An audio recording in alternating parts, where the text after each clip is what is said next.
চরবেশন সমিতির সাথে আসলে যেটা বলতেছিলেন, আমি তো অত পরিচিত ছিলাম না ওই ইফতার পার্টি। তারপরে এই বছর যে ইলেকশন হলো, তখন আমার একটু কাছে আসার সুযোগ হয়েছে। তা আমার ভাল লাগছে, এমন না যে আমার এই ব্যাপারটা আমি এনজয় করিনি। আমার সবসময় ভাল লাগছে। খুব বেশি সময় দিতে পারিনি, যতটুকু পারছি আমার স্পেসটা হয়তো ব্যবহার করছে। আহ, আমি আমার অফিসে বলে রাখছিলাম। অনেক মিটিং টিটিং থাকে, আপনারা দেখছেন, তখন তো পুরোপুরি আমি আসতে পারিনি, কিন্তু যে যতটুকু হয়েছে জিনিসটা আমার ভালো লাগছে। আমি এনজয় করছি যে আমার চরবেশনের মানুষ সবাই আমার আত্মীয় স্বজন, সবাই আমাদের খুব কাছের মানুষ, সবাই আসছে এখানে, সবাই মিলিত হয়ে এই সমিতিটা আরো ভালো হোক সেইটা আমি চাচ্ছিলাম আর কি। সেই জন্য আপনারা আসছেন, এই জন্য আমি যতটুকু পারছি করছি। এটা খুব বেশি বড় কিছু করছি এটা হাইলাইট করার মনে হয় না প্রয়োজন আছে আর কি। থার্ড কথা যেটা আমি বলতে চাই সেটা হলো, এখানে আল্লাহ সবারই একটা মনে করেন আল্লাহর রহমত ছাড়া কোনো কিছু হয় না। আর যোগ্যতা তো ডেফিনেটলি অনেক মানুষেরই আছে, তার মধ্যে 10 জনের যোগ্যতা আছে, তার মধ্যে আল্লাহ হয়তো একজনের পিক করেন আর কি। বাকিরা যে অযোগ্য সেটা বলা যাবে না। সেই জন্য আল্লাহর হাতে হুকুম আছে, সেই জন্য আমি এখানে আসছি, যাতে এখানে আপনাদের মান ইজ্জত রক্ষা করতে পারি এবং আমি দক্ষতা এবং মেধার সাথে সততার সাথে কাজ করতে পারি। সে দোয়া আপনারা করবেন, যাতে কোনোভাবেই আপনাদের যে চরবেশনের মানুষ খারাপ কাজ করছে এরকম কোনো ইমপ্রেশন আমার না হয়। সেই দোয়াটা শুধু আপনারা আল্লাহর কাছে করবেন আর কি। আমিও চেষ্টা করব আপনাদের মান মর্যাদা রক্ষা করার জন্য। সাধারণত ঢাকা বিশ্ববিদ্যালয় আপনারা হয়তো বলছেন বিভিন্ন রকমের ইস্যু বিভিন্ন সময় আসে। কারণ ভাগ্য খারাপ হয়ে গেলে দেখা গেল সামান্য ইস্যু থেকে অনেক বড় কিছু হয়ে যায় এখানে। সেই জন্য সেগুলা যাতে এড়িয়ে চলতে পারি। আর মেইনলি আমার তো academic pro vice chancellor academic আর কি, একাডেমিক সাইডটা আমি মেইনলি দেখবো।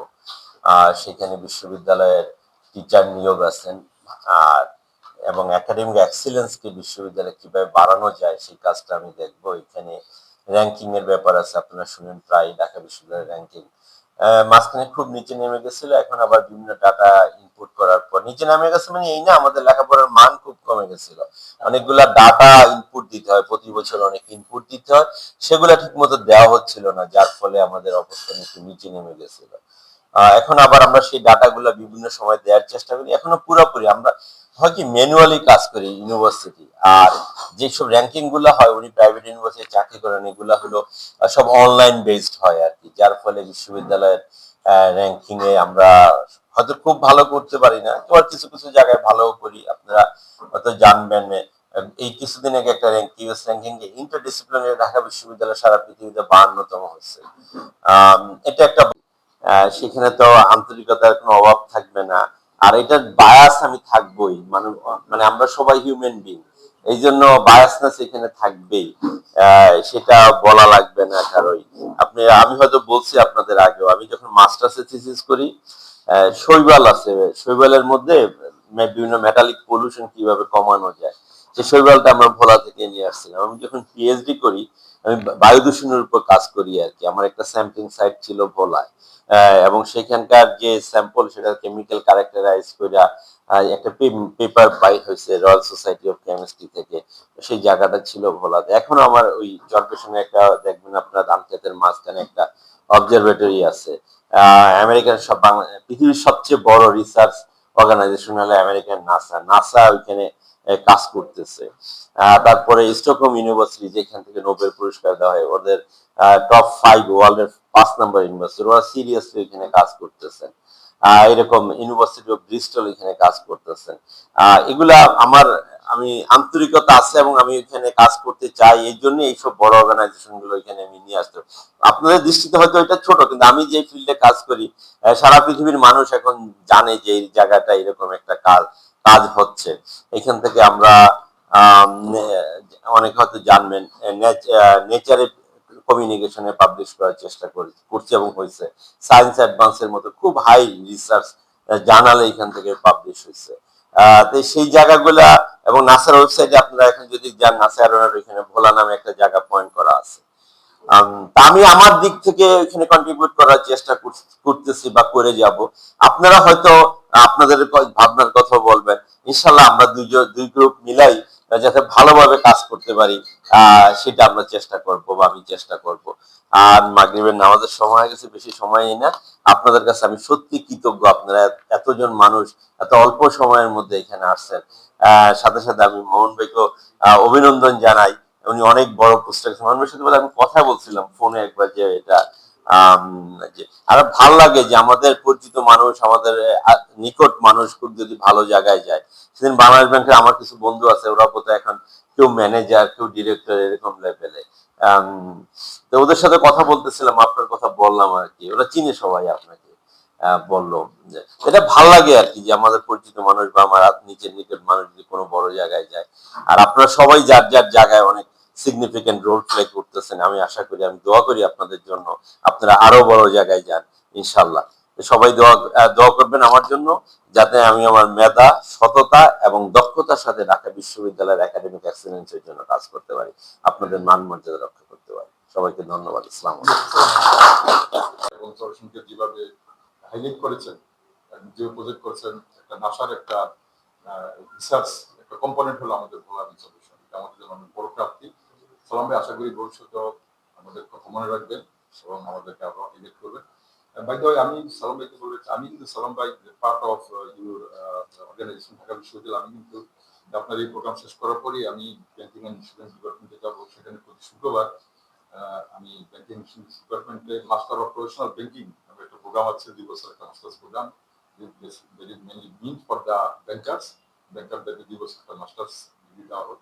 ওখানে আমি কিন্তু পড়াই করছি। মাশাআল্লাহ, শুনে খুব ভালো লাগলো। রফিকরা পড়াই, রফিক বেড়ে আছে না কারা আছে? ওখানে আছে ডক্টর জাহিদ মনে হয়, জাহিদ, হ্যাঁ মামুন ভাই আসাদ ইউনিভার্সিটি কিন্তু পড়ায়, হ্যাঁ জানি সেটা। আমার টিচার পাই। আমি এখানে আমি পড়াই বিজনেস ট্যাক্সেশন, পড়াই প্রতি শুক্রবারে আমার ক্লাস থাকে। আইবিএতে পড়ান না, আইবিএতে পড়াই। সেই হিসাবে আপনার সালাম ভাইয়ের সাথে আমার একাডেমিক রিলেশনশিপ আছে। সালাম ভাই আমার বস। সো সালাম ভাই, যেটা অবশ্যই আপনি নিয়মের মধ্যে থেকে সততা এবং দক্ষতা বজায় রেখে আমাদের কথা মনে রাখবেন, পড়াশোনার কথা মনে রাখবেন। সেটা আপনি যেটা বলছেন যে ন্যাচারাল বায়াস, এই বায়াসটা থাকবেই। এই বায়াসের জন্য আমিও বলি, এই বায়াসের জন্য যদি আমাকে অপরাধী করে, আমি সেই সারাদিন সেই অপরাধী থাকছি। আমার নিয়ম নীতির মধ্য থেকে যদি আমার এলাকার মানুষের জন্য আমার কোনো বায়াস থাকে, আমি এটার জন্য কেউ যদি আমাকে অপরাধী বলে, এই অপরাধী আমি সারাদিন বলছি। সভাপতি সাহেব অভিনন্দন। আমিও আমাদের চট্টগ্রাম উপজেলা সমিতি পক্ষ থেকে আপনাকে অভিনন্দন জানাচ্ছি, এবং আমরা সত্যিকার অর্থে খুব মানে গর্বিত যে আপনাকে নিয়ে আর কি।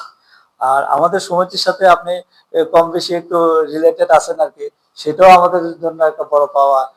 ইন ফিউচারও সেটা অব্যাহত থাকবে আমরা আশা করি আর কি। তো আপনি এই বলে আমি আমার বক্তব্য শেষ করতে চাই। ধন্যবাদ। আসছেন, এটা আমরা চট্টগ্রামবাসী, বিশেষ করে আমরা চট্টগ্রাম যারা ঢাকায় আমরা যারা একত্রিত হয়েছিলাম আপনার সাথে, আপনার অফিসে আমরা বারবার গিয়েছি, বিভিন্ন কারণে গিয়েছি, কারণে অকারণে গিয়েছি।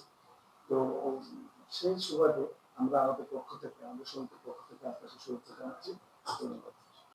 ভিন্ন যে ইউনিভার্সিটির ছাত্র ছিলাম, এখনো আমি ইউনিভার্সিটি আছে, দুটোই একাডেমিক ইনস্টিটিউশন।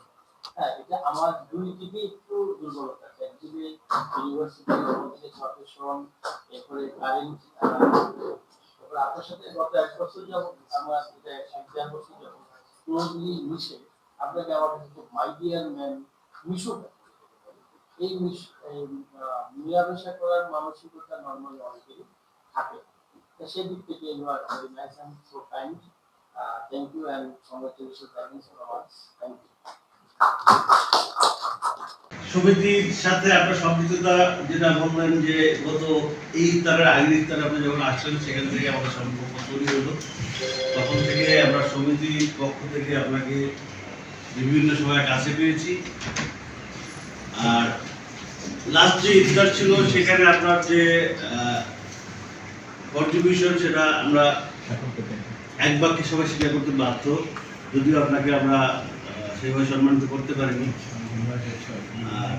বর্তমানে এই মুহূর্তে আজকে আমার একটা প্রস্তাবনা আছে, সেটা হচ্ছে, যদিও আমাদের গঠনতন্ত্রে, সমিতির গঠনতন্ত্রে উপদেষ্টা পরিষদ নেই, আমরা ইন ফিউচারে একটা উপদেষ্টা পরিষদ করে আপনাকে আমাদের সমিতির সাথে স্থায়ীভাবে সম্পৃক্ত করতে চাই। এটা হচ্ছে সমিতির কাছে আমার প্রস্তাব। আপনার সার্বিক মঙ্গল কামনা করছি। Thank you.